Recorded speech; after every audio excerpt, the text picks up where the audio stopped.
요한계시록은 마지막 시대에 특별한 한 백성이 나타날 것을 예언하고 있습니다. 그들이 누구일까요?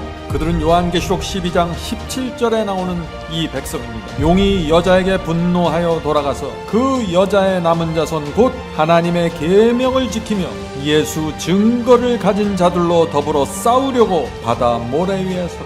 성도 여러분, 마지막 시대에 용 사탄과 대적할 백성이 있습니다. 마지막 여자의 남은 자손입니다. 그들이 누구입니까? 하나님의 계명과 예수 증거를 가진 자들이라고 요한계시록은 말하고 있습니다. 우리의 남은 생애 동안 이 여자의 남은 무리가 되기를 제가 간절히 바랍니다. 저는 개인적으로 요한계시록의 여자의 남은 자손은 마지막 시대 나실인이라고 믿습니다. 나실인이 무엇입니까? 하나님께 바쳐진 자라는 뜻입니다. 마지막 시대의 여자의 남은 자손은 하나님께 바쳐진 성도들입니다. 그래서 저는 이 시간에 나실인으로 부르심받은 삼손에 대해서 살펴보려고 합니다. 삼손을 우리가 잘 이해하면 여자의 남은 무리가 어떤 경험을 해야 하는지 이해할 수 있는 것입니다. 삼손은 나실인으로 태어났고 하나님께 바쳐진 자로 부르심을 받았습니다. 그러나 참담하게 무너졌습니다. 삼손이 어떻게 무너졌고 어떻게 사탄이 그를 공격했고 어떤 점에서 삼손이 크게 시험을 받았고 그의 마음속에 있었던 고민은 무엇이고 그가 결국 그의 인생 속에서 어떻게 승리를 얻게 되는지를 우리가 살펴보면은 마지막 시대 여자의 남은 자손으로 하나님께 바쳐진 자로 우리가 어떻게 살아야 할지 볼 수 있게 됩니다. 자, 그래서 오늘 이제부터 우리가 사사기에 나오는 삼손의 이야기를 좀 살펴보도록 하겠습니다.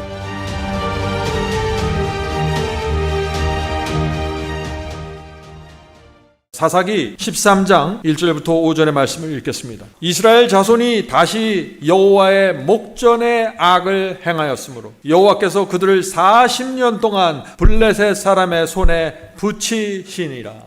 블레셋 사람의 손에 붙인다는 말 여러분들 아시죠? 이스라엘 백성들이 40년 동안 이 블레셋 사람들에게 계속 공격받고 지배받고 침탈당했습니다. 고통스러운 기간을 보낸 것입니다. 참 이상하죠? 하나님께서 살아계신데 어떻게 하나님을 섬기는 이 이스라엘 백성의 우상 숭배자들에게 40년 동안 농락당하고 고통당하는 것을 하나님께서 지켜보고 막아주지 않으셨을까요? 너무 이상하지 않습니까? 이스라엘 백성들이 기도하고 있는데 지금 예배드리는데 그 이유가 뭐예요? 막아주지 못한 이유가 무엇입니까? 사사기서가 뭐라고 말합니까? 이스라엘이 여호와의 목전에서 악을 행하기 때문이라고요. 이스라엘은 하나님의 뜻이 무엇인지 알았습니다. 하나님의 계명을 알았습니다. 그런데 하나님께서 보시는 눈앞에서 악을 행하면서 살았다는 것입니다. 하나님의 말씀이 오고 있는데 성령께서 감동하시고 호소하시는데 악을 행했다는 것입니다. 그래서 하나님께서 그들을 보호하고 도와주실 수 없는 상황까지 가게 되었다. 40년 동안 말이죠. 이런 최악의 상황에서 하나님께서 삼손을 태어나게 하시는 것입니다. 이스라엘이 최악에 있는 상태에서 삼손을 하나님께서 부르신 것처럼 지구 역사 마지막에 바벨론이 최악의 상황에 있을 때 여자의 남은 무리를 부르시는 것입니다. 그래서 우리가 삼손을 통해서 여자의 남은 무리를 함께 살펴본다 하는 것이죠. 자, 계속해서 읽어보겠습니다. 이스라엘이 하나님 소라 땅에 단 지파의 가족 중 마노아라 이름하는 자가 있더라. 자, 이 마노아는 삼손의 아버지 이름입니다. 그 아내가, 마노아의 아내가 잉태하지 못함으로 생산치 못하더니 여호와의 사자가 그 여인에게 나타나시고, 자, 이 마노아와 이 여인은 아기를 낳을 수 없는 사람이었습니다. 근데 하나님께서 이들을 통해서 삼손을 부르시는 것입니다. 자, 계속해서 읽어보죠. 그에게 이르시되 보라, 내가 본래 잉태하지 못함으로 생산치 못하였더니 이제 잉태하여 아들을 낳으리니. 이 삼손은 정자와 난자의 결합으로 태어난 아기가 아니라는 것입니다. 하나님께서 능력으로 만들어내신 아기입니다. 그런데 하나님의 능력으로 만들어냈지만 이 삼손이 인간의 유전자 밖으로 인간과 다른 어떤 특별한 존재로 태어난 것이 아니라 인간의 유전자를 갖고 인간의 본성을 갖고 죄된 본성을 갖고 삼손이 태어난 것입니다.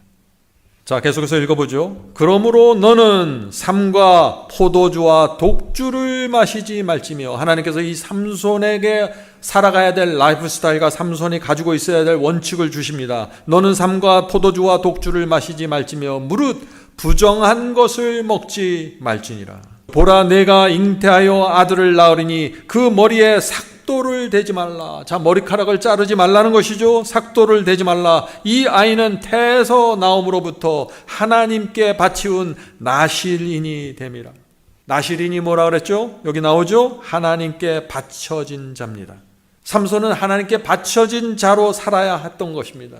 평생 하나님께서 주신 원칙과 말씀을 기억하면서 잊지 않아야 되는 것입니다. 그래서 네 머리를 자르지 마라. 네 머리카락을 자르지 마라. 머리카락이 계속해서 길어지는 모습을 보면서 나는 계속해서 이 한 길을 걸어가야 돼. 나실인입니다. 마지막 시대의 나실인, 여자의 남은 자손입니다. 우리 마음속에 삼손이 머리를 자르지 않은 것처럼 우리 마음속에도 우리의 삶 속에서도 어떤 상황에서도 잘리지 않는 분명한 원칙과 진리가 세워져 있어야 된다는 것입니다. 그것이 나실인입니다. 계속해서 읽어보죠. 그가 삼손이 바벨론 사람의 손에서 이스라엘을 구원하기 시작하리라. 하나님께서 마노아 부부에게 삼손을 주신 이유와 목적이 무엇입니까? 이 삼손을 통해서 블레셋 사람을 구원해내기 위해서입니다. 하나님께서 마지막 시대에 여자의 남은 자손을 부르시는 이유가 무엇입니까? 마지막 시대의 바벨론 속에서 하나님의 백성을 구원해내기 위해서입니다. 여러분이 그래서 여기에 존재하는 것입니다. 성도 여러분, 우리가 한 가지 이해할 것은 이것입니다. 하나님께서 어떤 사람을 부르실 때 그 시대의 사람들이 전혀 이해하지 못하는 말씀과 계명을 주시면서 부르는 경우들이 있다는 것입니다. 그래서 이 부르심을 받는 사람들은 하나님의 뜻을 정확하게 순종하고 감당해야 하는 것입니다. 사람들이 전혀 이해하지 못하는 상황 속에서 말이죠. 노아도 그렇고 아브라함도 그렇고 그 시대의 사람들이 전혀 이해할 수 없는 말씀을 받은 것입니다. 그러나 그들은 그 말씀을 순종하면서 사는 것입니다. 마지막 시대 여자의 남은 자손도 마지막 시대 전혀 이 시대의 사람들이 이해하지 못하는 말씀, 이해하지 못하는 계명들을 받으면서 이해하지 못하는 예언을 받으면서 살아가게 된다는 것이죠. 자, 하나님께서 삼손에게 포도주를 먹지 말고 부정한 것을 먹지 말고 머리카락을 삭도하지 말라 하는 명령을 주셨죠. 그 시대의 사람들이 이것을 쉽게 이해할 수 있는 명령이 아닙니다. 아니, 왜 머리는 자르지 말아야 돼? 그래서 나실인이 지나가면 어떻게 돼요? 머리가 긴 삼손이 지나가면 어떻게 돼요? 사람들이 다 아는 것입니다. 나실인이구나. 하나님께서 저 사람을 부르셨구나. 마지막 시대에 여자의 남은 자손이 지나가면 사람들이 다 보는 것입니다. 다른 사람들은 다 이렇게 먹고 사는데 저 사람들은 저렇게 먹고 사는구나. 다른 사람들은 다 저렇게 저런 라이프 스타일로 사는데 이 사람들은 이렇게 살아가는구나. 다른 것입니다. 완전히 독특한 백성이 되는 것입니다. 성도 여러분, 삼손은 평생 머리카락을 자르지 말라는 명령을 받았습니다. 한번 입장을 바꿔놓고 생각해 보세요. 이게 어떤 것인지. 그때 뭐 좋은 샴푸도 없었을 텐데 머리를 안 자르면 어떻게 될까요? 얼마나 불편하겠어요. 평생 머리를 칭칭 감고 살아야 되는 것입니다. 얼마나 힘들었을까요? 그래서 머리카락을 삭도하지 말라는 이 하나님의 명령을 참 이해하기 어려운 명령인 것입니다. 삼손 자신도 이것을 어떻게 받아야 될지 몰랐을 것입니다. 그러나 하나님을 진심으로 신뢰하고 믿는 믿음을 통해서만 이 명령을 수행할 수 있는 것입니다. 이 명령은 이해되지 않지만 그 명령을 주신 하나님은 믿을 수 있기 때문이죠. 사사기 13장의 말씀을 계속해서 살펴보겠습니다. 사사기 13장 24절 25절입니다. 여인이 아들을 낳음에 이름을 삼손이라 하니라. 아이가 자라매 여호와께서 그에게 복을 주시더니. 자, 하나님께서 삼손에게 어떤 복을 주실까요? 계속 읽겠습니다. 소라와 에스다올 사이 마하네단에서 여호와의 신이 비로소 그에게 감동하시느니라. 하나님께서 삼손에게 어떤 복을 주셨다고 했습니까? 성령께서 삼손의 마음을 감동시키는 복을 받은 것입니다. 성령의 감동, 그것이 하나님께서 주실 수 있는, 하나님께서 이 나실인에게 주실 수 있는 가장 큰 복이었습니다. 성도 여러분, 이것을 여러분이 깊이 이해하셔야 됩니다. 오늘날 많은 사람들이 성령의 감동과 호소를 느끼지 못합니다. 영적으로 마비되어 있습니다. 그것이 얼마나 중요한지 모릅니다. 성령의 감동과 호소가 무엇인지 모르는 것은 하나님께서 주실 수 있는 가장 큰 축복을 잃어버린 상태입니다. 굉장히 위험한 상태로 들어가는 것이죠. 성도 여러분, 여러분의 마음에 성령께서 나를 인도하시고 감동하신다는 그 인식과 느낌이 있습니까? 큰 축복을 받으신 것입니다. 성령께서 여러분의 마음에 진리에 대한 확신을 주십니까? 진리에 대한 이해와 깨달음을 주십니까? 하나님께서 주실 수 있는 가장 큰 축복을 지금 받는 것입니다. 옛날 하나님께서 삼손에게 주고자 했던 그 복을 받고 있는 것이에요. 성령께서 여러분의 양심 속에 그 사람을 미워하지 말라, 그 사람에 대한 원한을 내려놔라, 그 죄를 내려놔라, 그 유혹을 물리치라, 이런 양심의 감동과 호소를 주실 때 가장 큰 축복을 받는 것입니다. 우리 양심 속에서 성령의 감동과 호소가 사라지지 않도록 소중한 마음으로 날마다 성령을 받으셔야 되는 것입니다. 성령은 인격체십니다. 여러분이 성령을 거절하고 성령의 호소를 거절하면 성령의 마음에 아픔이 있는 것입니다. 인격체예요. 자, 계속 읽겠습니다. 사사기 14장으로 넘어갑니다. 사사기 14장 1절부터 3절. 삼손이 딥나에 내려가서, 딥나는 장소죠. 삼손이 딥나에 내려가서 거기서 블레셋 딸 중 한 여자를 보고. 아니, 삼손이 왜 딥나, 저 멀리 있는 딥나까지 내려갔을까요? 딥나는 이스라엘 사람들이 사는 곳이 아니에요. 딥나는 우상 숭배자들이 사는 곳입니다. 삼손이 우상 숭배자들이 사는 그 땅을 들락날락하는 것입니다. 천사들이 그 모습을 보면서 얼마나 위험스럽게 봤을까요? 하나님께서 나실인으로 삼손을 부르는 순간 사탄은 그 나실인 삼손을 무너뜨릴 각오를 하고 작정하고 달려드는 것이에요. 이것이 하나님과 사탄의 전쟁입니다. 하나님께서 어떤 계명을 주실 때 사탄은 그 계명을 무너뜨리라고 달려드는 것입니다. 하나님께서 어떤 사람을 나실인으로 부르시고 하나님께서 어떤 사람을 여자의 남은 자손으로 부르실 때 사탄은 공격합니다. 그런데 지금 이 삼손은 어디로 가요? 우상 숭배자들이 사는 딥나를 자꾸 들락날락거리는 것입니다. 그래서 블레셋 딸 중 한 여자를 보고 자기 부모에게 말하여 가로되 내가 딥나에서 블레셋 사람의 딸 중 한 여자를 보았사오니 이제 그를 취하여 내 아내를 삼게 하소서. 어떤 장면입니까? 사탄이 딥나에서 삼손을 낚아채는 장면입니다. 사탄의 전략이 무엇입니까? 하나님의 백성을 하나님의 장소에서 떠나 사탄의 장소를 자꾸 들락날락거리게 끌어가는 것입니다. 성도 여러분, 제가 가끔씩 말씀드리죠. 우리 신앙에서 뭐가 중요하다고요? 로케이션이 중요하다 그랬죠. 우리가 어디에 살고 어떤 교회를 다니고 내가 어떤 종류의 사람들과 어디서 만나는지 굉장히 중요한 것입니다. 이것이 확고하게 세워져야 딥나로 가지 않게 되는 것입니다. 자, 질문을 드립니다. 삼손이 왜 이스라엘의 그 수많은 여인들을 놔두고 우상 숭배하는 여인을 아내로 삼으려고 그렇게 했을까요? 참 이상하지 않아요? 이스라엘도 여인들이, 아름다운 여인들이 많았는데 삼손의 마음에 성령의 감동이 사라지기 때문입니다. 가장 큰 축복, 성령의 감동이라는 가장 큰 축복을 받고 시작했지만 성령의 감동이 마음속에서 사라지면서 딥나로 가게 된다는 것입니다. 하나님께서 나실인으로 자기를 부르셨다는 그 확신을 잃어버리는 것입니다. 성도 여러분, 삼손이 왜 무너졌습니까? 삼손이 왜 무너졌어요? 삼손이 타고난 그 기질과 본성이 너무나 정욕적이고 악하고 이기적이어서 무너졌나요? 부모에게 물려받은 그 유전자가 문제입니까? 아닙니다. 삼손의 마음이 성령의 감동으로 채워지면은 그 받은 기질과 본성과 잿된 본성, 정욕적인 본성 문제되지 않아요. 넉넉히 이길 수 있습니다. 문제는 성령의 감동입니다. 우리 육신이 이기적이고 약해서 무너지는 것이 아니라 성령의 감동이 사라지면 무너지는 것입니다. 성도 여러분, 이것을 집중하셔야 됩니다. 오늘 많은 사람들이 우리가 이렇게 죄된 본성을 갖고 태어났고 우리 아버지의 유전자가 뭔데 그 유전자를 내가 받아서 내가 이렇게 자꾸 죄를 짓고, 그 문제가 아닙니다. 그렇게 복음을 풀어가는 것이 아닙니다. 성령의 감동이 있냐 없냐로 결정되는 것입니다. 삼손은 하나님께로부터 성령의 큰 감동을 받으면서 시작했죠. 그러나 마음에서 성령의 감동이 사라지면서 내가 나실인으로 부름받았다는 그 확신이 흔들리게 되었고 결국 딥나를 찾아가게 된 것입니다. 이것이 사탄의 덫에 걸려드는 과정입니다. 여자의 남은 자손도 이 과정을 통해서 사탄이 끌어내는 것입니다. 오늘 우리가 나누는 말씀이 어디에 포인트가 맞춰져 있는지 이해가 되시죠? 성령의 감동이 사라지면서 어떻게 돼요? 삼손의 눈이 달라지는 것입니다. 전에는 이스라엘 여인을 보면 아름답고 고상하고 순결하고 정말 저런 신앙적인 여인과 만나고 싶다 하는 느낌과 감동을 받았는데 이제는 재미없는 것이에요.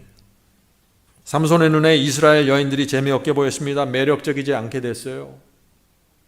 이스라엘 여인들을 만나면 맨날 성경 얘기하자 그러고 하나님 얘기하자 그러는데 싫은 것입니다. 뭔가 독특하고 뭔가 자극적이고 뭔가 좀 환상적인 어떤 것이 없는가 찾기 시작한 것입니다. 그래서 딥나를 간 것입니다. 사사기 14장 3절 보겠습니다. 사사기 14장 3절.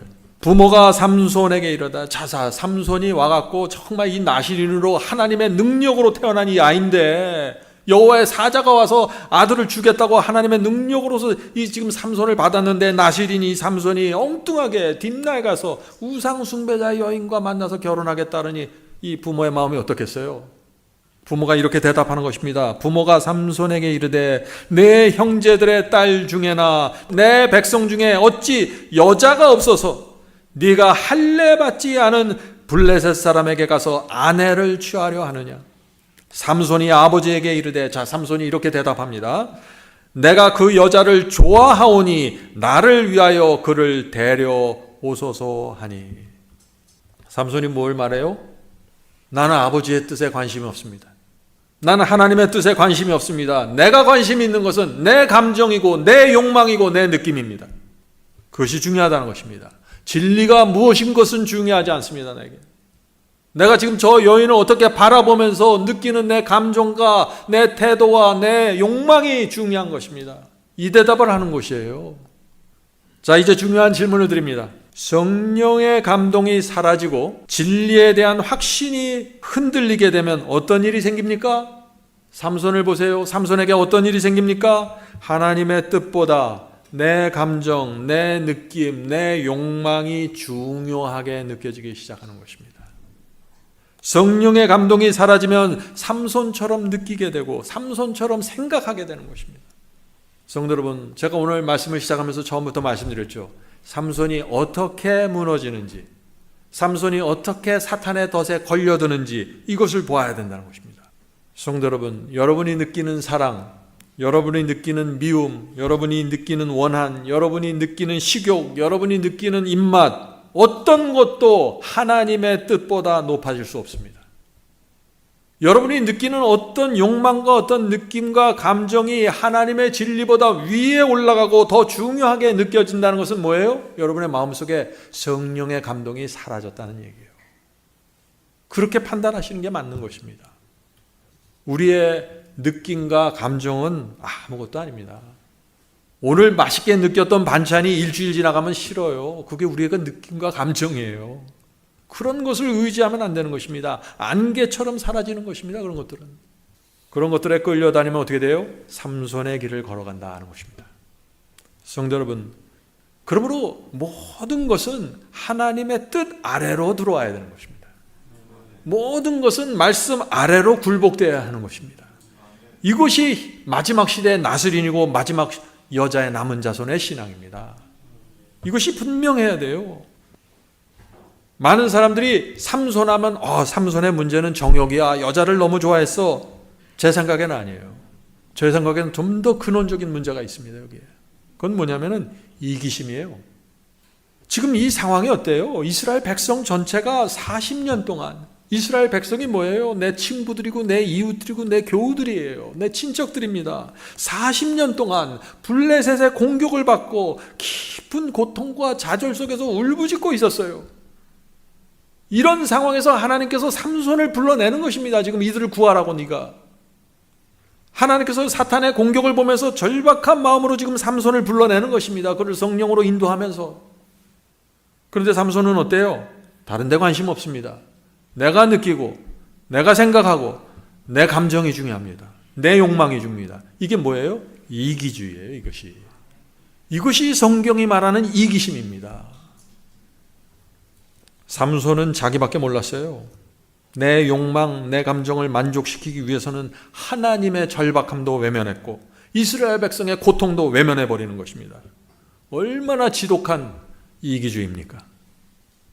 성도 여러분, 이기심이 무엇이에요? 하나님의 뜻을 외면하는 것입니다.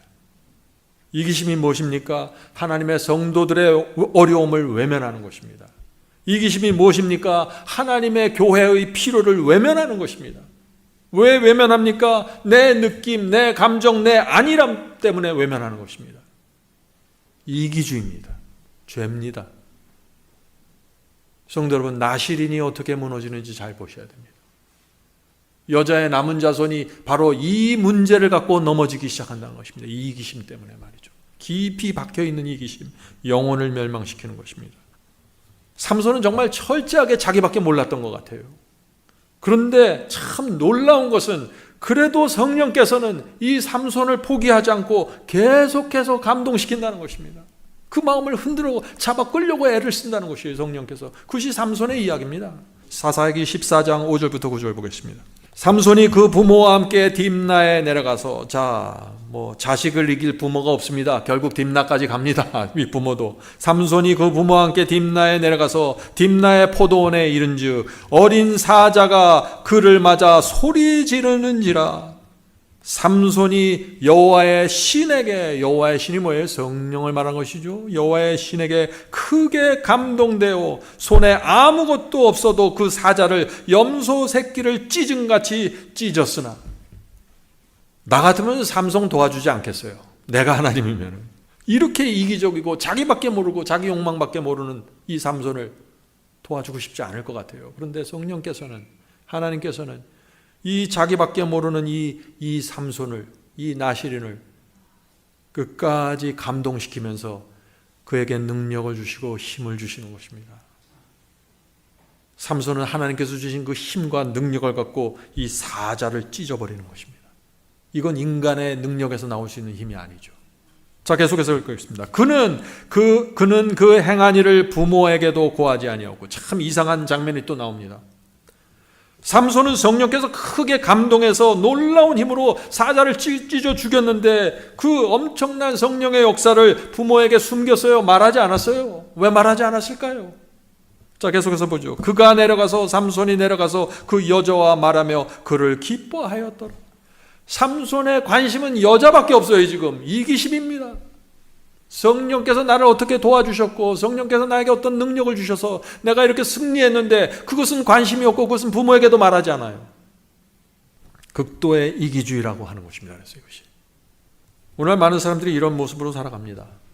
성령께서 감동하시고 호소하시고 내 인생을 계속해서 인도하시는데 사람들은 계속해서 내가 원하는 것만 바라보면서 내 만족을 위해서 살아가는 것입니다.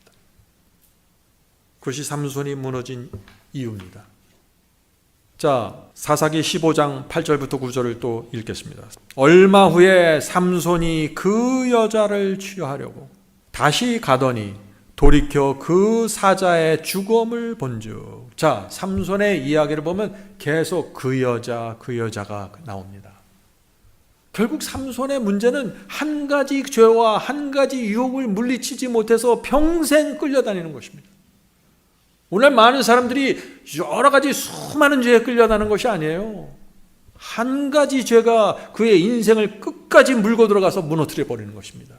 한 가지 종류의 유혹이 말이죠. 잘 생각해 보세요.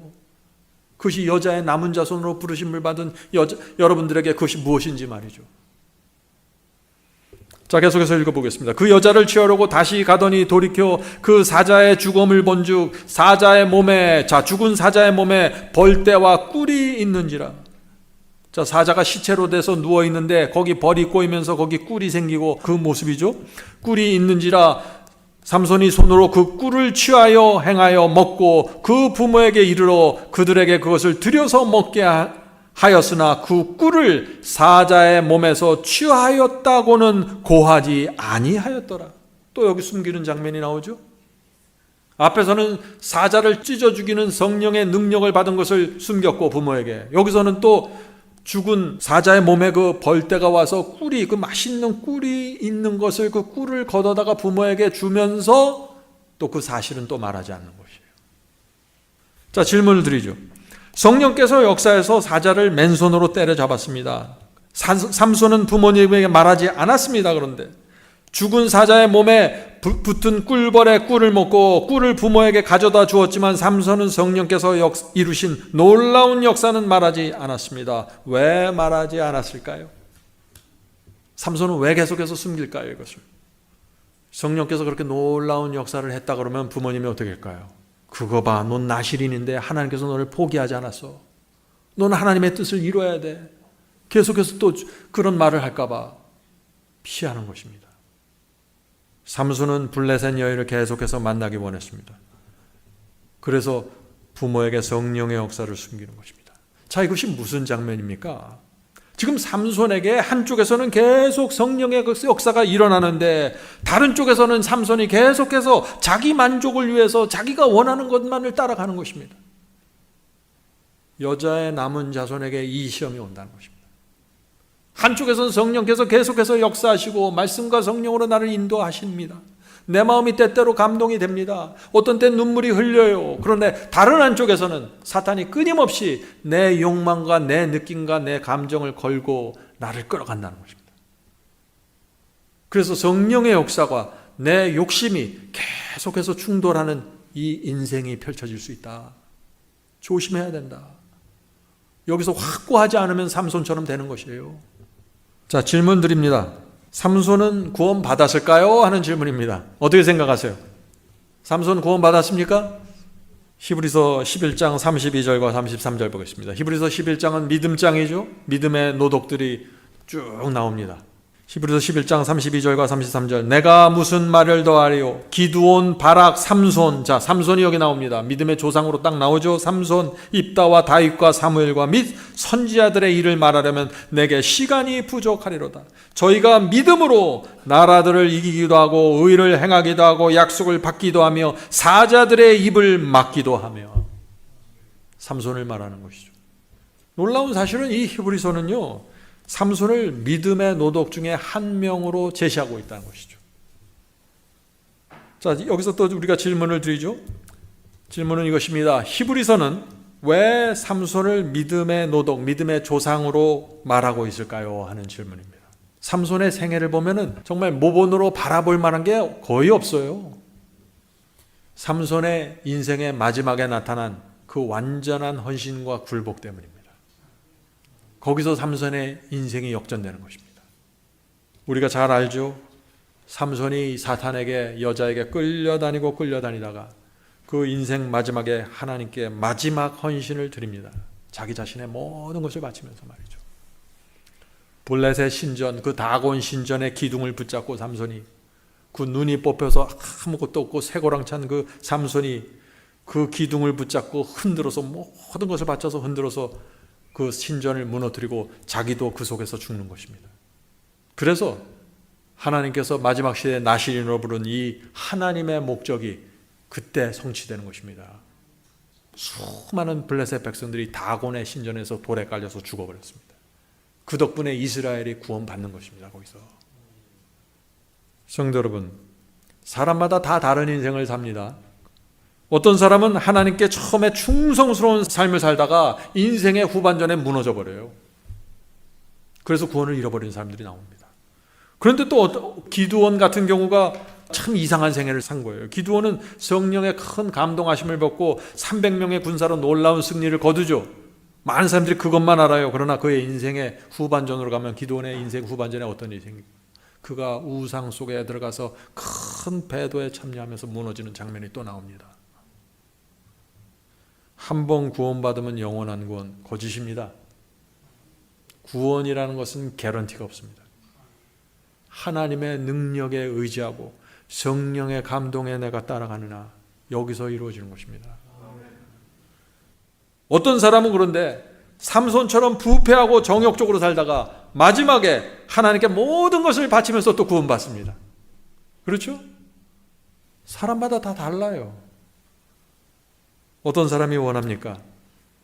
처음부터 나실인으로 부르심을 받고 항상 일관된 마음으로 평생 주님의 말씀에 순종하게 사는 것이 하나님의 뜻입니다. 우리 모두 그렇게 살게 되길 제가 간절히 바랍니다. 과거에 우리가 성령께서 크게 나에게 역사하셔서 능력 있는 삶을 살았다고 할지라도 그것이 유지되지 않으면은 구원을 잃어버릴 수 있는 것입니다. 그것이 성경이 주는 교훈이고 메시지라는 것이죠. 과거에 하나님과 동행했다고 해서 내가 지금 하나님과 동행하는 거 아닙니다. 성도 여러분, 우리는 오늘 내게 역사하시는 성령의 감동을 말해야 하는 것입니다. 과거는 지나간 이야기입니다. 오늘이 중요한 것입니다. 오늘 여러분이 이 예배당에 오셔서 성령께서 여러분의 마음에 감동하십니까? 그것이 중요한 것입니다. 성령께서 내 마음을 감동하셔서 나를 진리로 가까이 인도하시고 순종하고자 하는 심령을 주시고 주님을 끝까지 따라가고자 하는 그 간절한 소망을 주시면은 그것이 최고의 축복입니다. 그것이 구원에 대한 확신입니다. 자, 사사기 14장에는요, 사사기 14장을 보면 삼손의 배도와 부패 속에서도 삼손이 참 부패와 배도를 하게 되고 참 여자를 따라다니는 참 유치한 삶을 사는데 성령께서 포기하지 않고 따라가는 장면들이 또 나와요. 이게 또 기가 막힌 거예요. 이것이 하나님의 사랑입니다. 자, 사사기 14장 19절 20절. 사사기 14장에는 이 삼손의 배도와 부패가 나온다 그랬죠. 그런데 사사기 14장 19절 20절 저 끝쪽으로 가면은 이렇게 나옵니다. 여호와의 신이 삼손에게 크게 임하시매, 적게 임하심에게 아니라 크게 임하시매. 성도 여러분, 우리가 이것을 알아야 돼요. 여호와의 신, 성령입니다. 성령은 어떤 사람이 배도하고 어떤 사람이 죄를 범했다고 해서 금방 손 띄고 사라지는 분이 아니에요. 그렇게 오해하시면 안 돼요. 삼손은 이방 여인과 결혼했고 나실인의 신앙과 신조를 버렸고 하나님께 돌아올 수 있는 많은 기회를 외면했습니다. 그런데 성령께서는 그를 포기하지 않고 계속해서 오시면서 그의 마음을 감동하시는 것입니다. 그의 양심에 가책을 주시고 회개하게 하려고 성령의 최선을 다하는 그 모습이 사사기서에 나오는 것입니다. 이것이 하나님의 사랑입니다. 그러나 오해하지 말아야 될 것은 그렇게 삼손처럼 부패하고 세속적이고 죄된 생애를 살다가 결국에 마지막에 한번 크게 그냥 바치고 우리 구원받으면 좋지 않습니까? 인생을 재밌게 살다가 마지막에 한번 구원받고. 그게 그렇게 마음대로 안 돼요. 계속해서 진리를 거절하고 계속해서 하나님의 뜻을 외면하면 어떻게 되죠?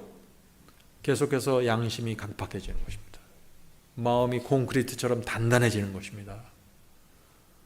도둑질 하려고 남의 집 담 천 넘어갈 때는 어때요? 가슴이 두근두근하고 혈압이 뛰고 난리가 나요. 근데 남의 집 담 2번, 3번 넘기 시작하면 어떻게 돼요? 그 다음부터는 그냥 운동이에요. 뛰는 게 없어요. 가슴 뛰는 게 없어요. 그런 것이에요. 죄는 우리를 망가뜨리는 것입니다. 조심하셔야 됩니다. 성령께서는요, 우리를 계속 감동하시고 호소하시지만 우리가 그것을 외면하고 거절하면 성령께서도 어쩔 수가 없는 거예요. 억지로 우리의 팔을 비틀어서 우리의 발목을 꺾어서 우리의 길을 막지 못하십니다. 아느세요? 왜? 우리는 자유의지를 갖고 있는 지성인들이기 때문에 하나님께서 우리를 그렇게 하실 수도 없고 사탄도 우리를 그렇게 강요할 수가 없어요. 사탄은 우리를 유혹하고 성령은 우리를 호소하고 감동하시는 것입니다. 마지막 결정은 내가 하는 것이에요. 내가 어떻게 반응하고 내가 어떻게 결정할 것인가, 여기서 결정되는 것입니다. 자, 사사기 14장 19절부터 20절 보겠습니다. 여호와의 신이 삼손에게 크게 임하심에 삼손이 아스글론에 내려가서 그곳 사람 30명을 쳐 죽이고, 블레셋 사람들 30명을 쳐 죽였어요. 그냥 한 게 아니에요. 성령께서 크게 감동해서 그에게 능력을 또 주시는 것입니다.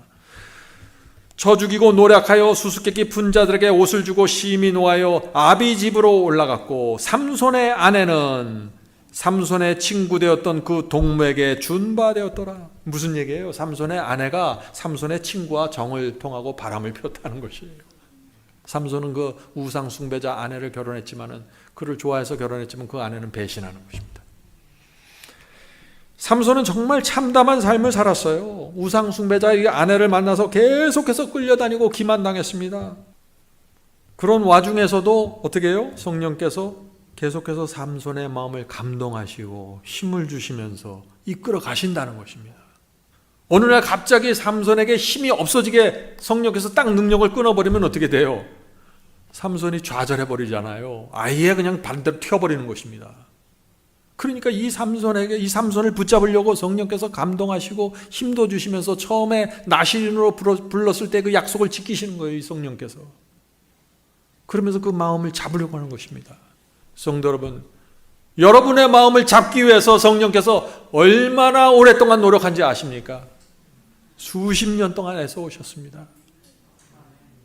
여러분이 좌절하지 않도록 어떤 때는 용기를 주시며 어떤 때는 희망을 주시면서 어떤 때는 힘을 주시면서 끌어오시는 것입니다. 그런데 사람들은 그걸 외면하고 거꾸로 가는 것이죠. 우리의 희망이 여기에 있는 것입니다. 우리가 많은 죄를 범하고 많은 불순종을 했지만 하나님께서 우리를 버리지 않고 끝까지 따라오면서 희망을 주시는 것입니다. 돌아오라고 말씀해줘. 우리가 여기에 있고 여기서 여자의 남은 자손이 된 것은 그래서 우리가 잘나서 된 것이 아니라 하나님이 끊임없이 포기하지 않는 그 사랑과 희생과 호소와 성령의 감동 때문에 우리가 여기 있게 된 것입니다. 그래서 우리가 겸손해야 되는 것입니다. 다른 사람들이 넘어지고 무너질 때 불쌍히 보게 되는 것입니다. 왜요? 나도 과거에 그것보다 훨씬 더 심한 무너짐이 있었기 때문이죠. 하나님께서 포기하지 않는 그 사랑, 그것이 없었다면 우리에게는 아무것도 아닙니다. 그래서 우리가 조금이나마 그 은혜를 갚기 위해서 남은 생애를 사는 것입니다. 이것이 빚진 자의 심령이에요. 자, 사사기서 15장 4절부터 8절 가보겠습니다. 새로운 또 사건이 일어납니다. 삼손이 가서 여우 300을 붙들어서 여우 300마리를 붙들어서 엄청난 또 성령이 임한 거예요. 엄청난 능력이 또 나왔어요. 그 꼬리와 꼬리를 메고 회를 취하고 그 두 꼬리 사이에 한 회를 달고 회에 불을 켜고, 이게 뭐냐, 여우 300마리를 잡고 그 꼬리에다 불을 붙였다는 거예요. 그것을 블레셋 사람의 곡식의 밭으로 몰아들여서 곡식 땅과 아직 배지 아니한 곡식과 감람원을 불사른지라. 삼손에게 또 큰 성령의 능력이 임하셨죠. 여우 300마리를 잡아서 그 꼬리에 불을 붙였습니다. 어떻게 됐을까요? 여우가 놀래서 막 뛰어다니면서 어떻게 돼요? 블레셋 사람들의 밭을 다 짓밟아 버린 것입니다. 추수할 수 없도록 곡식 땅을 다 회파해 버린 것이죠. 지금 삼손이 복수를 하는 것이에요. 자기 아내를 죽인 이 블레셋 사람들. 지금 이 삼손은 지금 몰라요. 자기 아내가 자기를 배신했는지 모르는 것입니다. 눈이 완전히 분별력을 잃어버렸어요. 삼손은 매우 불안정한 사람이 된 것입니다.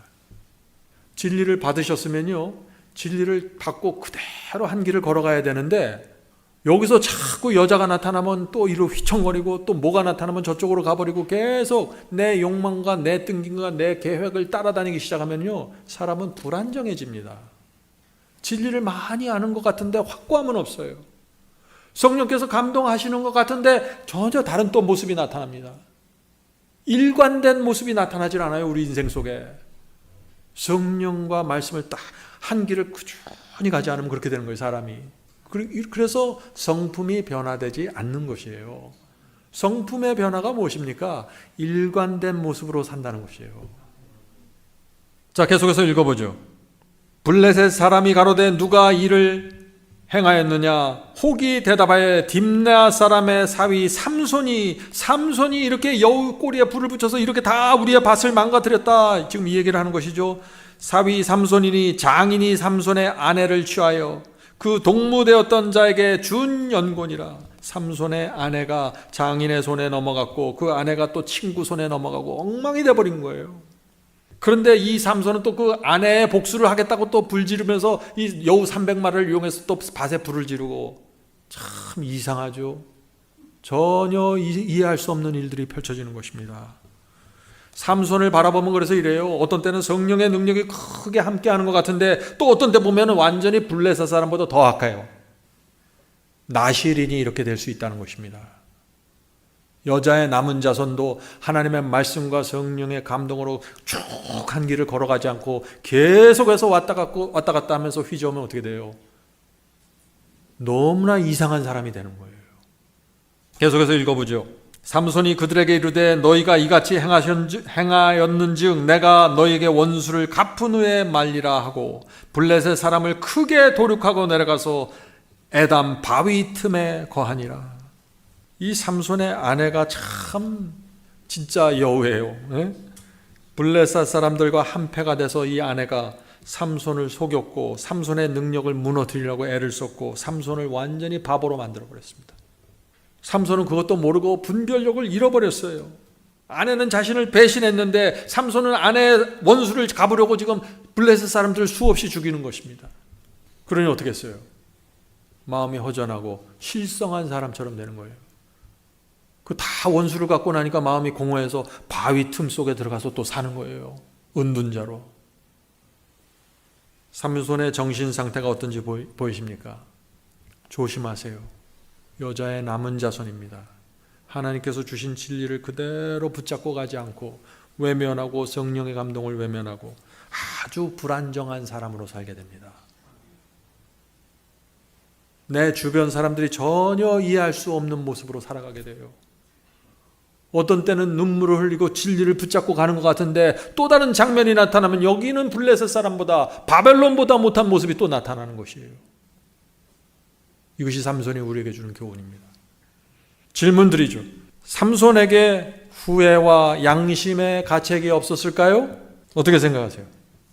당연히 고통스러웠을 것입니다. 성령께서 감동하시는데 후회도 많이 했고 눈물도 많이 흘렸을 것입니다. 그런데 무엇이 문제예요? 자기가 가던 길에서 돌이키질 못하는 것이에요. 고집을 부리고. 삼손은 불행한 사람이 되었습니다. 배신당했고 바보처럼 살았고 불안정한 정신 상태로 살았고 어떤 때는 정상처럼 보여요. 그런데 어떤 때는 전혀 이해할 수 없는 선택을 하고 이해할 수 없는 결정을 하는 것입니다. 성령께서 놀라운 힘을 주셨지만 성령의 감동에 굴복하지 않은 것입니다. 이 차이가 있는 것입니다. 성령께서 감동하세요. 모든 죄인들에게 감동하십니다. 그런데 그 감동에 굴복하지 않는 것입니다. 여기서 운명이 갈라지는 것이에요. 많은 사람들이 그래요. 난 내 마음에 성령의 감동이 있습니다. 난 하나님의 백성입니다. 아니요. 감동은 다 느껴요. 우리의 양심이 있는데 성령께서 우리를 다 감동하십니다. 바벨론 사람들도 감동하세요. 차이는 뭐예요? 성령의 감동에 굴복하느냐입니다. 성령께서 내 마음에 호소하실 때 내 그 호소 앞에 굴복하느냐입니다. 여기서 차이가 나는 것입니다. 그것이 내 자신을 부인하고 십자가를 지는 것입니다. 그것이 굴복입니다. 오늘날에도 수많은 삼손들이 있습니다. 진리의 분명한 빛을 받았고 성령의 큰 역사를 받았습니다. 하나님의 큰 부르심을 받았습니다. 그런데 자기 만족을 위해서 바보처럼 사는 것입니다. 자기 만족을 위해서. 아무것도 아닌 그것을 위해서 말이죠. 그러면서 또 죄의 종으로 살면서 눈물을 흘리고 회개합니다. 그런데 가던 길에서 돌아서지 않습니다. 이것이 삼손의 문제입니다. 성도 여러분, 저는 이번에 이 삼손의 이야기를 읽으면서 참 많은 것을 생각하게 되었습니다. 성도 여러분, 우리가 이것을 정확하게 우리 마음에 담고 가야 되는 것이에요. 그건 뭐냐면은 순종과 충성의 길을 걷지 않은 상태에서 어떤 능력을 받고 어떤 힘을 받고 어떤 마음의 감동과 느낌을 받는 그 자체는 아무것도 아니라는 것이죠. 이해가 되십니까? 하나님께서 삼손에게 주셨던 그 엄청난 능력과 힘이 우리에게 날마다 나타난다고 할지라도 또 우리가 때때로 성령의 감동을 받고 마음에 큰 은혜가 있다고 할지라도 우리가 하나님의 말씀에 순종하지 않고 그 성령의 인도를 따라가지 않으면 아무 소용이 없다는 것입니다. 그것이 팩트예요. 삼손이 어땠어요? 사자를 죽이는 힘을 받았습니다. 엄청난 능력을 받은 거예요. 성령의 감동으로. 300마리의 여우를 잡아서 그 꼬리에 불을 붙이는 엄청난 능력을 받았어요. 그런데 어떻게 해요? 하나님의 말씀과 하나님의 원칙과 성령께 굴복하지 않은 것입니다. 의의 옷이 벗겨졌습니다. 그것이 삼손의 길이었습니다. 성도 여러분, 제가 다시 말씀드립니다. 능력이 나타나고 감동을 느끼는 것이 중요한 것이 아닙니다. 중요한 건 뭐세요? 성령께서 내 마음을 인도하시고 내가 감사와 충성으로 주님의 뜻을 따르는 것입니다. 그것이 예수께서 말씀하신 슬기로운 처녀예요. 그래서 그들이 들고 있는 등에 빛이 나는 거예요. 등은 갖고 있는데 순종하지 않고 성령의 감동에 인도함을 따라가지 않고 내 자신을 부인하고 겸손하게 살지 않으면 빛이 안 나잖아요. 삼손의 문제가 무엇입니까? 삼손의 또 다른 문제는 이거 중요합니다. 자신의 신분과 정체성을 잃어버린 것입니다. 내가 왜 태어났는지 몰라요. 자신이 나실인으로 태어났고 나실인으로 부르심을 받았다는 사실을 까맣게 잊어버리고 산 것입니다. 블레셋 사람들로부터 하나님의 백성을 구원하라는 하나님의 뜻을 그것을 알았어요. 그것이 자기가 태어난 이유라는 사실을 알았습니다. 어머니에게 들었어요. 그런데 삼손은 자신의 이 신분과 이 정체성을 잊어버린 것입니다. 그래서 완전히 길을 잃어버리게 된 것이죠. 성도 여러분, 저와 여러분의 신분과 정체성이 무엇입니까? 무엇이에요? 계시록 12장 17절입니다. 그렇게 대답하셔야 돼요. 마지막 여자의 남은 자손으로 저와 여러분을 부르신 것입니다. 그런데 이 신분과 정체성을 잃어버리면 어떻게 돼요? 삼손처럼 된다는 것입니다. 삼손처럼 된다는 것이 뭐예요? 내 느낌과 내 감정과 내 생각대로 사는 것입니다. 자, 이제 삼손의 마지막 장면을 살펴보겠습니다. 이 삼손 인생의 마지막 장면 아시죠? 이 장면은 Patriarch and Prophet 여기 568페이지 아주 자세하게 나와 있습니다. 제가 이 말씀을 읽으면서 말씀을 마치도록 하겠습니다. 삼손이 자는 동안 다량의 머리털이 깎였다. 여기 삭도하지 말라는 머리칼이 드디어 깎이는 장면이 나옵니다. 머리털이 깎였다. 그 후에 데릴라는 전에 3번 행한 것처럼, 데릴라 아시죠? 삼손의 여인입니다. 3번 행한 것처럼 삼손이여 블레셋 사람이 당신에게 미쳤느니라 라고 말했다. 이 데릴라는 다 블레셋 사람하고 짜갖고 머리를 잘랐는데 마치 모르는 것처럼 삼손이여 블레셋 사람들이 당신에게 미친 짓을 했습니다. 머리카락을 잘랐습니다. 이렇게 말하는 것이죠. 삼손은 도련히 일어나 전처럼 힘을 써서 그들을 멸하려고 생각했지만 무력한 팔은 말을 듣지 않았다. 팔이 힘이 없는 거예요. 블레셋 사람을 지금 죽이려고 달리는데 힘이 없어요. 왜 그래요? 머리카락을 삭도했잖아요. 그리고 그는 여호와께서 이미 자기를 떠나신 줄 깨달았다. 삼손이 드디어 깨닫게 되는 것입니다. 내가 그렇게 잘못하고 그렇게 죄를 짓고 그렇게 못된 짓을 했어도 성령께서 계속해서 감동하시고 내게 큰 힘을 주셨는데 이제는 내가 아무런 힘을 없구나. 하나님께서 삭도하지 말라는 머리카락, 그것이 하나님께서 나를 붙잡고 있는 마지막 언약이었구나. 그걸 깨닫게 된 것입니다. 삼손의 머리를 깎은 후에 데릴라는 그를 괴롭히고 그에게 고통을 가하여 그의 힘을 시험해 보았다. 왜냐하면 블레셋인들은 그의 힘이 없어진 것을 분명히 알게 되기까지는 감히 삼손에게 접근하지 못하는 까닭이었다. 삼손의 힘이 있으면은요, 블레셋 사람들은 완전히 상대가 안 되는 걸 알아요. 그래서 정말 삼손에게 힘이 빠졌는지 테스트해 보는 것이죠. 그 다음에 블레셋 사람들은 삼손을 잡아서 2눈을 뽑아 가사로 데려갔다. 거기서 삼손은 족쇄에 채여 감옥에 갇혀 고욕에 종사하였다. 성도 여러분, 이것이 나실인으로 태어난 삼손이 성령의 감동을 받지 않고 결국에는 하나님께서 지키라고 하신 그 마지막 명령까지 저버렸을 때 어떻게 돼요? 사탄에게 끌려가서 참담한 삶을 사는 이 모습이 나타나는 것입니다. 성도 여러분, 하나님께서 우리를 여자의 남은 자손으로 부르셨습니다. 이것은 놀라운 사명이고 엄청난 특권입니다. 세상 역사를 마치는 자들로 우리를 부르시는 것입니다. 자, 계속해서 읽겠습니다. 이스라엘의 사사여 전사였던 그에게 이 얼마나 큰 변화인가. 그가 이처럼 약해지고 눈멀고 감옥에 갇혀서 가장 천한 일에 종사하고 있다니. 삼손은 거룩한 부르심의 조건을 조금씩 깨트려 갔다. 하루아침에 갑자기 타락한 게 아니에요. 조금씩. 하나님께서는 오랫동안 참으셨으나 삼손이 그의 비밀을 누설할 만큼 죄악의 세력에 자신을 굴복하였을 때 여호와께서는 그를 떠나셨다. 자, 그리고 나서 중요한 말씀이 이어집니다. 그의 긴 머리에 효능이 있었던 것이 아니다. 머리카락이 길어서 그 머리카락에서 힘이 나온 게 아니라는 것이죠. 그것은 다만 하나님께 대한 그의 충성의 증거일 뿐이다. 그리고 정욕의 방종으로 그 상징을 잃었을 때, 긴 머리카락을 자르고 잃어버렸을 때 그것이 나타내는 축복도 역시 상실되었다. 고통과 굴욕과 블레셋인들의 희롱을 받는 가운데서 삼손은 이제까지 그가 알고 있던 것보다도 자신의 연약함을 더욱 많이 알게 되었고, 그의 고통은 그를 회개의 길로 인도하셨다. 자, 삼손이 지금 깊은 절망과 나락에 빠졌다가 회개의 길로 들어오는 장면을 말하는 것입니다. 삼손이 어떻게 회개하게 됩니까?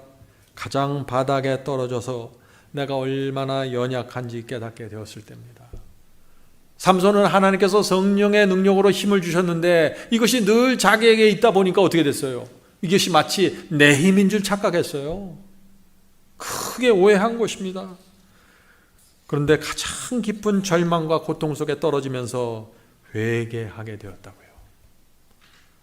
성도 여러분, 우리가 가장 깊은 절망과 고통 속에 떨어질 때, 그때가 어쩌면 하나님께 가장 큰 기회가 되는 것입니다. 기회가 되는 것입니다.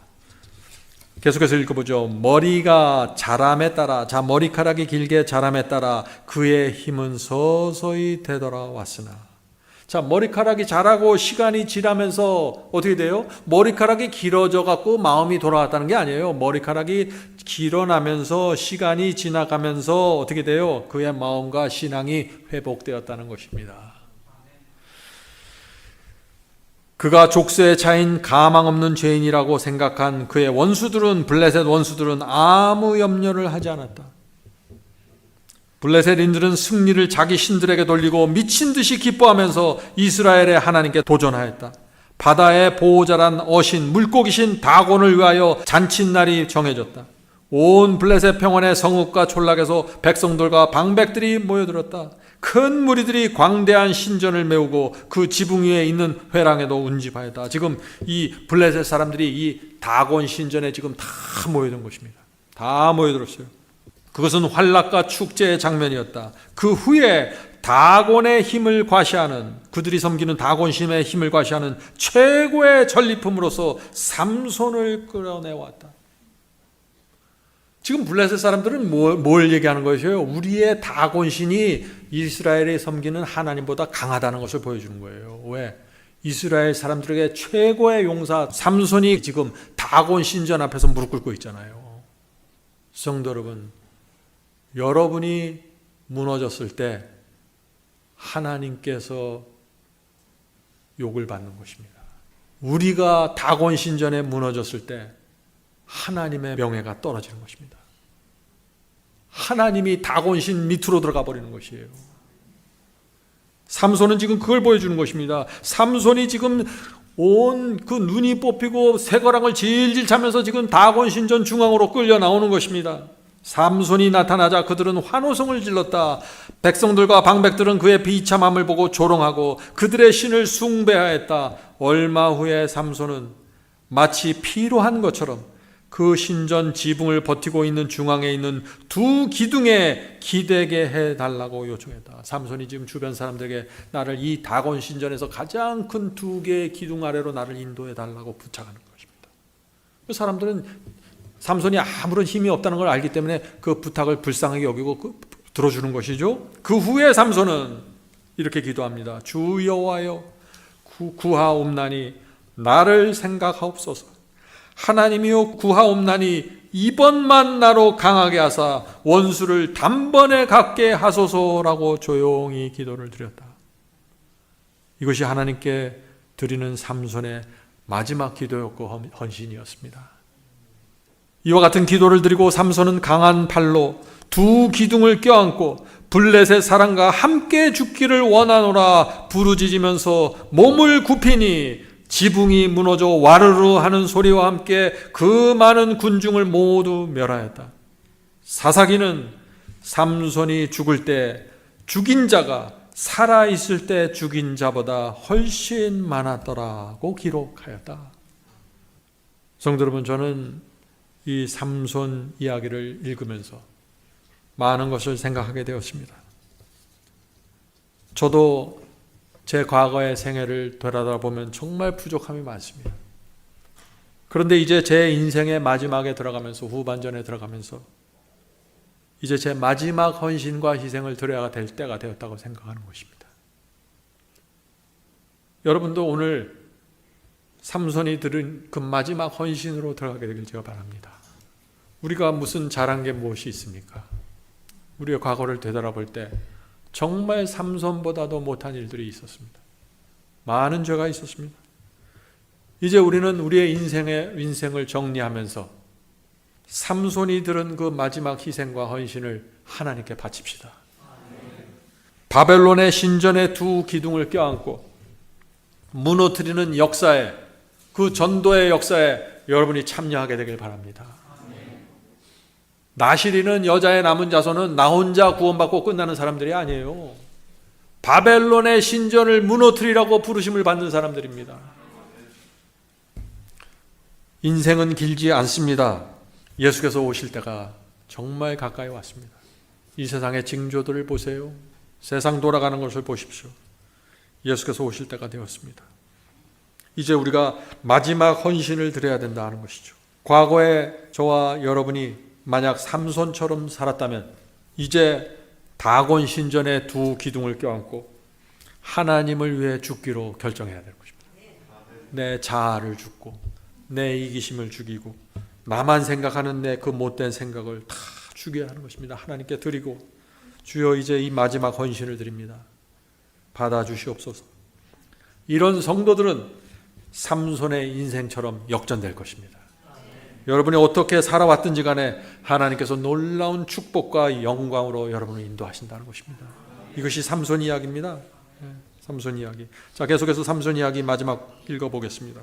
우상과 그의 예배자들이 모두 다곤의 신전의 폐허 아래 매장되었다.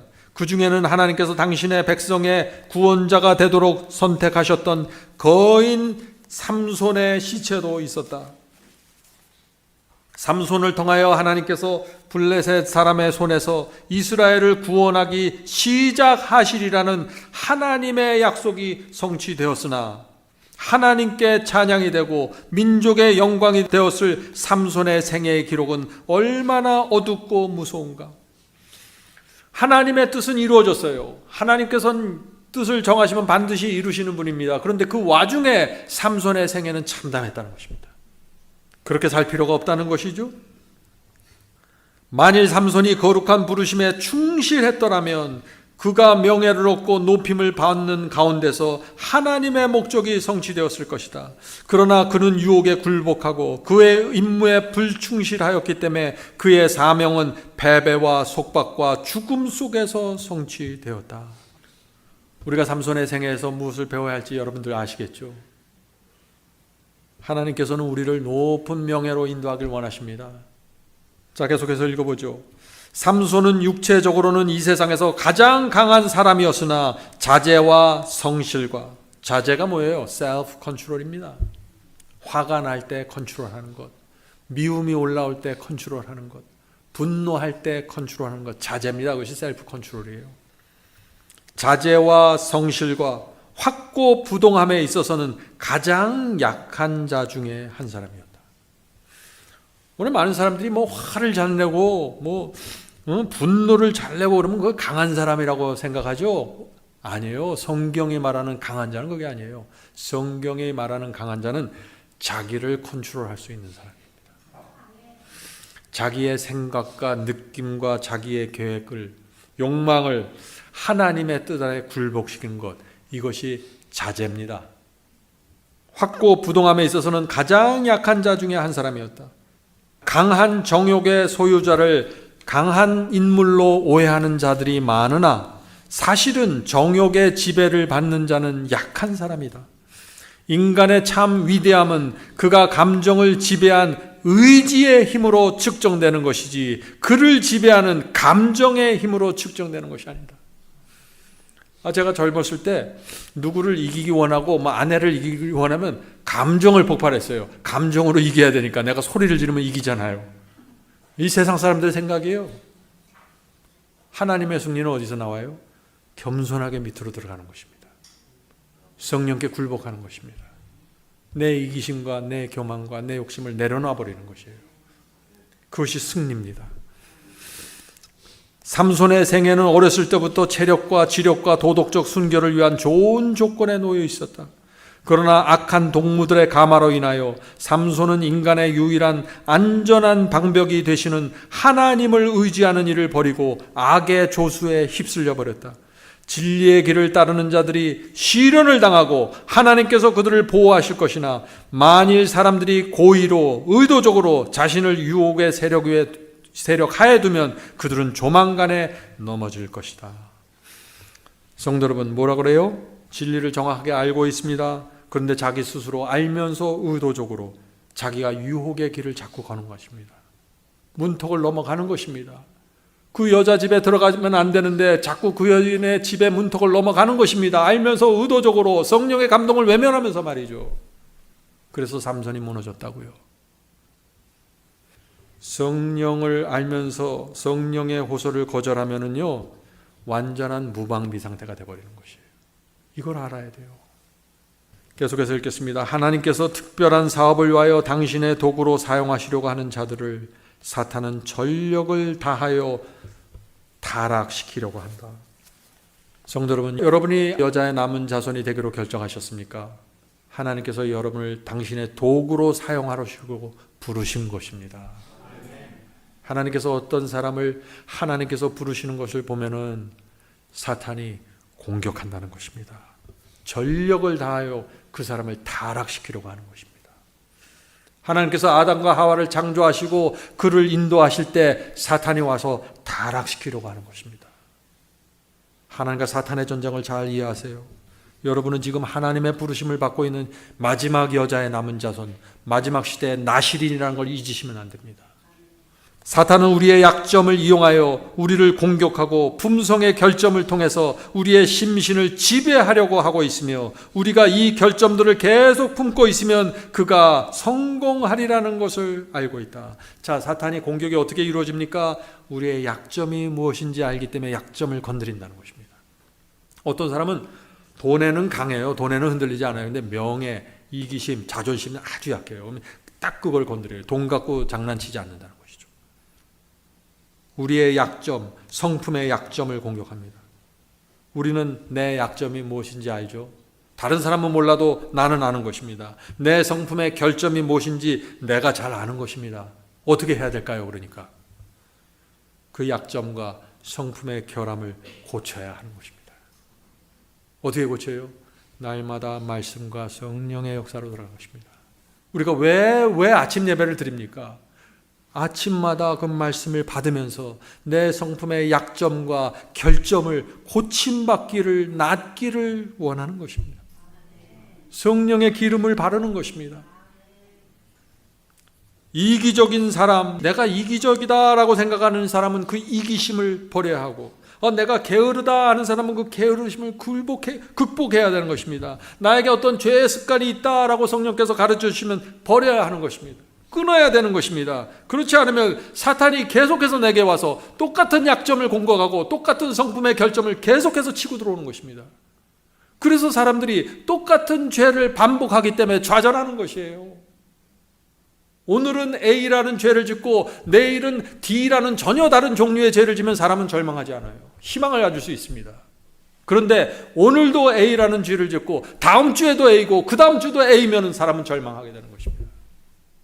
절망할 필요 없다는 것입니다. 그걸 고치시고 버리고 끊으셔야 됩니다. 어떻게 해요? 하나님의 말씀과 성령의 감동을 통해서 말이죠. 하나님께서 도와주십니다. 자, 계속해서 읽어보죠. 그러나 아무도 패배할 필요가 없다. 인간은 자신의 연약한 노력으로 악의 세력을 정복하도록 홀로 내버려 둔 바 되지 않았다. 우리 혼자 스스로 노력하는 것이 아니에요. 우리가 뜻을 정하고 내가 이 약점과 이 결점을 고치고 싶습니다. 주여 도와주시옵소서 하면 하나님께서, 성령께서, 그리스도께서, 삼위 하나님께서 기다렸다는 듯이 오셔서 붙잡고 인도하시고 보호하신다는 것입니다. 하나님의 능력으로 승리하는 것입니다. 도움은 가까이 있으며 참으로 도움을 갈망하는 모든 영혼들에게 도움이 주어질 것이다. 야곱이 계시 가운데 본 사다리를 오르락 내리락 하던 하나님의 천사가 원하는 모든 영혼을 도와 가장 높은 하늘에까지 오르게 할 것이다. 아멘. 성도 여러분, 마지막 시대의 나실인 여자의 남은 자손입니다.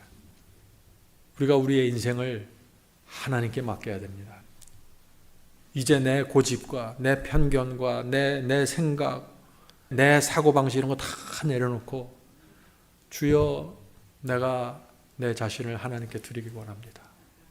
이제는 하나님의 뜻이 내 뜻이 되길 원합니다. 그렇게 우리가 하나님께 드리면은 어떻게 돼요? 그때부터 하나님께서 내 인생을 책임져 주신다는 것입니다. 왜요? 우리가 하나님의 뜻에 굴복했고 그것을 붙잡고 따라가기로 선택했기 때문에 말이죠. 걱정하지 마라 얘야. 내가 책임져 준다. 날마다 내가 너에게 일용한 양식을 공급해 주고 공중에 나는 새도 내가 책임지는데 하물며 너냐? 내가 책임진다. 이것이 하나님과 당신의 백성 사이에 있는 언약입니다. 우리가 어떻게 살아야 합니까? 나를 위해서 살면 죽습니다. 하나님의 영광을 위해서 살아야 됩니다. 성도 여러분, 우리가 교회에서 의논하고 대화하고 직원회할 때 원칙이 있는 것이에요. 나를 위해서 의견을 내는 것이 아니라 주님, 이 문제에 대한 하나님의 뜻이 무엇입니까? 이렇게 묻는 것이 이게 직원회고 이것이 교회 생활입니다. 주님, 이 문제에서 무엇이 하나님의 뜻입니까? 주여, 이 사건에서 이런 내용을 우리가 다룰 때 무엇이 이 하나님의 교회를 위해서 최선의 선택입니까? 그렇게 하면은 우리는 다 연합이 되는 것입니다. 그런데 사람들은 어떻게 돼요? 많은 사람들이 주여 나는 이것을 하고 싶습니다. 주여 이것이 내 뜻입니다. 이것을 꼭 교회에서 성취하고 싶습니다. 전부 내 뜻이 끌고 나와요. 그러니까 충돌이 생기고 문제가 생기는 것입니다. 하나님의 영광만을 바라보십시오. 그 사람과 대화할 때 내가 어떻게 대화해야 하나님께 영광이 될까요? 그것이 성도의 교제입니다. 성도 여러분, 우리의 삶에 지나간 과거 속에 많은 문제들이 있으면 어떻습니까? 하나님께서 용서해 주시는데요. 우리가 돈이 없고 가난하면 어떻습니까? 하나님께서 내 인생을 책임져 주시는데요. 사람들이 나를 놀리고 아픔을 주면 내 가슴에 못질을 하면 어떻습니까? 하나님께서 나를 인정하시고 나를 하늘 도성에 데려갈 것인데 말이죠. 승리는 이렇게 이루어지는 것입니다. 이 세상에 당하는 어떤 슬픔과 아픔과 고통도 우리의 믿음과 승리의 길을 막을 수 없는 것입니다. 하늘 가는 나그네입니다. 무엇이 더 필요합니까? 우리 인생에. 하나님께서 우리가 원하는 모든 것을 다 주시면서 인도하십니다. 용기를 내십시다. 하나님께서 우리를 인도하시고 마지막 시대의 나실인으로 우리를 끝까지 붙잡아 주십니다. 감사합니다.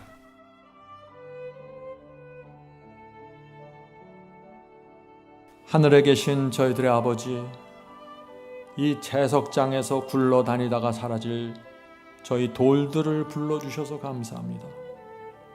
이제 주께서 저에게 주신 말씀과 성령의 역사를 통해서 저희가 깎여지고 다듬어지고 정으로 쪼여지면서 모퉁이 돌 옆에 들어가고 아브라함의 돌 옆에 들어가고 스데반 돌 옆에 들어가는 그 돌로 맞춰지게 됩니다. 주여, 성령의 은혜로 저의 마음을 붙잡아 주시고 하늘 도성에서 이루어지는 그 마지막 장면을 기억하면서 이 길을 갈 수 있도록 도와주시옵소서. 저희 속에 늘 은혜의 기쁨을 주시고 평화를 주시고 진리 안에서 자유를 허락해 주셔서 이 길을 즐겁고 행복한 마음으로 감사한 마음으로 걸 수 있게 기적을 베풀어 주시옵소서. 모든 말씀 예수님의 이름으로 간절히 기도드립니다. 아멘.